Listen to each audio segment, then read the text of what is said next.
Hello दोस्तों, welcome to ASC shorthand. आज की इस वीडियो में हम दिनांक 4 अगस्त 2023 के दैनिक जागरण के संपादकीय का डिक्टेशन लेंगे, जिसका शीर्षक है गतिरोध की स्थिति। दोस्तों, इस डिक्टेशन को हम 2 स्पीड में लेंगे, 80 वर्ड पर मिनट और 100 वर्ड पर मिनट। 80 की स्पीड में आपका डिक्टेशन चालू होगा 5 सेकंड के बाद। तब तक के लिए आप रेडी रहिए।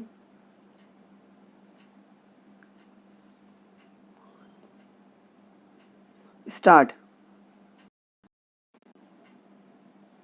संसद में गतिरोध समाप्त कर सामान्य कामकाज बहाल करने के लिए सरकार की एक और कोशिश के प्रति विपक्ष ने जिस तरह एक बार फिर अड़ियल रुख दिखाया और इसके चलते बातचीत की कोशिश विफल ही रही, उससे यही प्रतीत होता है कि विपक्षी दल दोनों सदनों के सुचारू संचालन के प्रति तनिक भी गंभीर नहीं। यह समझना कठिन है कि जब लोकसभा में दिल्ली में सेवा संबंधी अधिकारों से जुड़ा विधेयक चर्चा के बाद पारित हो गया और अविश्वास प्रस्ताव की तारीख भी तय हो गई है, तब राज्यसभा में गतिरोध पूरी तरह क्यों नहीं टूट पा रहा है। मौजूदा मॉनसून सत्र में अब कुछ ही दिन शेष हैं, लेकिन कामकाज के लिहाज से स्थिति निराश करने वाली भी है और यह चिंता नए सिरे से रेखांकित करने वाली भी कि सत्ता पक्ष और विपक्ष के गतिरोध ने संसदीय कामकाज के लिए गंभीर संकट खड़ा कर दिया है। यह उम्मीद धुंधली होना अच्छी स्थिति नहीं है कि इस सत्र के शेष दिनों में दोनों सदनों में तमाम गंभीर विषयों पर सार्थक चर्चा हो सकेगी और पक्ष विपक्ष के दलों को इन मसलों पर अपनी राय रखने का अवसर मिलेगा। यह अपेक्षा तो तब पूरी होगी जब संसदीय कामकाज के महत्व के प्रति सभी राजनीतिक दल पूरी गंभीरता और संवेदनशीलता प्रदर्शित करेंगे। यह हैरान करने वाला है कि एक और मणिपुर के घटनाक्रम समेत कई विषयों को बेहद गंभीर भी माना जा रहा है और दूसरी ओर कभी किसी नियम के तहत चर्चा और कभी प्रधानमंत्री के बयान की मांग को लेकर कामकाज भी ठप कर दिया गया। विपक्षी गठबंधन INDIA के घटक दल अपने इस रुख के पक्ष में चाहे जैसे तर्क दें, लेकिन आम जनता के बीच यही संदेश गया कि सरकार को घेरने के नाम पर उनका इरादा संसद ठप करने का ही था। कायदे से तो अविश्वास प्रस्ताव को मंजूरी मिल जाने और उस पर बहस का समय तय हो जाने के बाद ही संसद के दोनों सदन सही तरह चलने चाहिए थे, लेकिन ऐसा नहीं हुआ।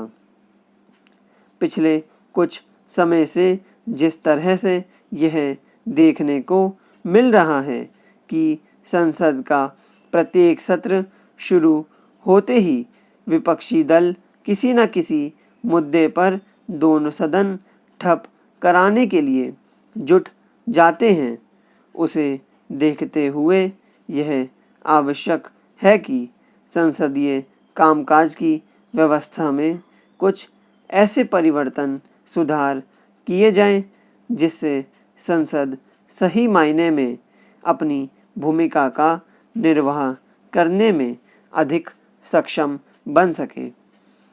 इसके लिए सांसदों की भी जवाबदेही और जिम्मेदारी तय करने के कुछ उपाय किए जाने चाहिए। विपक्षी दलों को संसद में सरकार का विरोध करने का पूरा अधिकार है, लेकिन यह काम लंबे समय तक गतिरोध उत्पन्न कर और पूरे सत्र को बर्बाद कर नहीं किया जा सकता।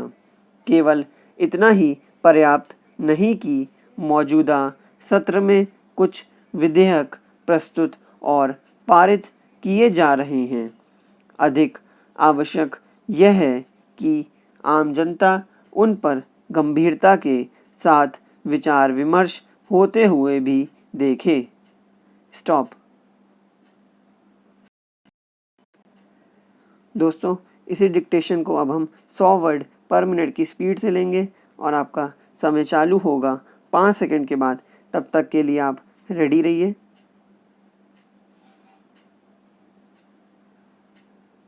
स्टार्ट। संसद में गतिरोध समाप्त कर सामान्य कामकाज बहाल करने के लिए सरकार की एक और कोशिश के प्रति विपक्ष ने जिस तरह एक बार फिर अड़ियल रुख दिखाया और इसके चलते बातचीत की कोशिश विफल ही रही, उससे यही प्रतीत होता है कि विपक्षी दल दोनों सदनों के सुचारू संचालन के प्रति तनिक भी गंभीर नहीं। यह समझना कठिन है कि जब लोकसभा में दिल्ली में सेवा संबंधी अधिकारों से जुड़ा विधेयक चर्चा के बाद पारित हो गया और अविश्वास प्रस्ताव की तारीख भी तय हो गई है, तब राज्यसभा में गतिरोध पूरी तरह क्यों नहीं टूट पा रहा है। मौजूदा मॉनसून सत्र में अब कुछ ही दिन शेष हैं, लेकिन कामकाज के लिहाज से स्थिति निराश करने वाली भी है और यह चिंता नए सिरे से रेखांकित करने वाली भी कि सत्ता पक्ष और विपक्ष के गतिरोध ने संसदीय कामकाज के लिए गंभीर संकट खड़ा कर दिया है। यह उम्मीद धुंधली होना अच्छी स्थिति नहीं है कि इस सत्र के शेष दिनों में दोनों सदनों में तमाम गंभीर विषयों पर सार्थक चर्चा हो सकेगी और पक्ष विपक्ष के दलों को इन मसलों पर अपनी राय रखने का अवसर मिलेगा।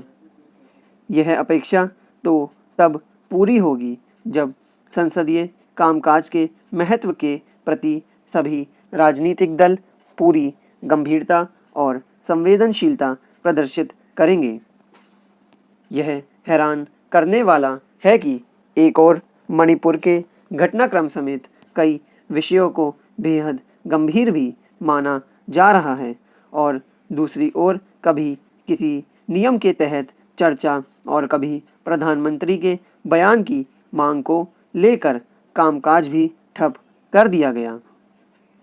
विपक्षी गठबंधन INDIA के घटक दल अपने इस रुख के पक्ष में चाहे जैसे तर्क दें, लेकिन आम जनता के बीच यही संदेश गया कि सरकार को घेरने के नाम पर उनका इरादा संसद ठप करने का ही था।